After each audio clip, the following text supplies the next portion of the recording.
Behold the new emperor, the man, ascending his magnificent jewel-encrusted throne, a veritable dragon in resplendent imperial robes. Amidst thundering cheers of "Long live the emperor" from countless kneeling officials, a solemn, unbreakable vow from humbler, forgotten days burned fiercely within his very soul. He remembered a sacred promise to a kind, gentle woman, a profound vow to make her his one and only empress, a glorious destiny he now returned incognito to fulfill. Thus, this mighty emperor, now a mysterious figure in simple peasant garb, embarked on a perilous, secret journey back to his provincial, forgotten roots. His ever-loyal general, his heart heavy with deep concern for his sovereign's safety, passionately urged caution against such a reckless endeavor. Yet the man was utterly resolute, taking only a mystical signal device, a desperate last-resort call for heavenly aid should unspeakable peril arise. Soon, his dusty feet trod the path to the imposing gates of Xuanyang, his heart pounding with wild anticipation for his beloved, his promised queen. Unbeknownst to him, a cruel twist of fate was in motion. His fiancée, the woman, approached the very same gate, but on the arm of the rival, a smarmy, power-hungry magistrate's son. This despicable rival, utterly blinded by his insatiable ambition, schemed nefariously to impress any powerful newcomers, desperately hoping to claw his way up the slippery social ladder. The woman, her heart already a frozen stone of disdain for her former betrothed, openly and venomously called him a good-for-nothing peasant. She cruelly jested with cold laughter that the man had likely perished miserably long ago, while the rival contemptuously mocked his once audacious promise to make her an empress of the realm. At the city gates, a disgusting spectacle of corruption greeted the man's disbelieving eyes. Greedy guards extorted outrageous fees from the struggling populace. A villager explained this tyrannical local rule was for the magistrate's son's wedding. Another peasant, with only medicinal herbs, pleaded desperately for entry, his family waiting. The callous guards refused, demanding payment or his herbs. When he resisted, they savagely beat him, his cries for mercy ignored. This blatant injustice ignited the man's imperial fury.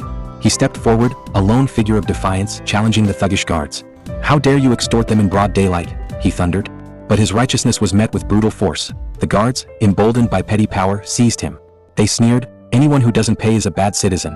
These are the consequences. Pay up or I'll lock you up," threatened their arrogant leader as the man felt their cowardly blows. Battered but unbowed, the man accused them, "You are bandits, openly robbing the people. The nation's wealth isn't for you." The guards jeered, "You have a death wish.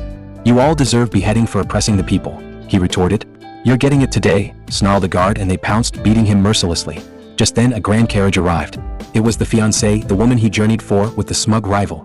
Her eyes widened, then hardened with contempt seeing the man, bruised and humiliated, call her name, Qinjiao. The rival began his taunts. Instead of aid, the woman questioned his pathetic state.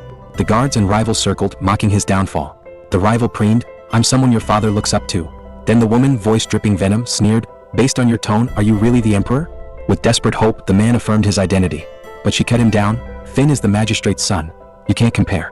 Am I to wait for trash like you when I'm getting married?" He cried, "How could you marry him? You said you'd wait. Why would I? Will you make me empress?" She retorted, laughing cruelly. He spoke of his promise, his return to fulfill it, now successful. "Successful now? You said after you become emperor. Are you the emperor?" she challenged. "Where are your robes? Your procession? Your authority?" Each word a dagger.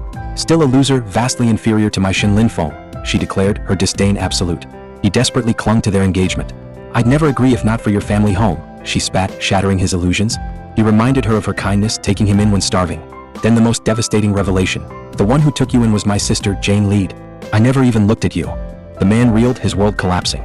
The fiancée, seeing his devastation, twisted the knife. "Look at you, worse than a dog. You don't deserve me." The love in the man's eyes died, replaced by a terrifying, righteous fury. "Really?" he whispered, a storm brewing. "Do you know,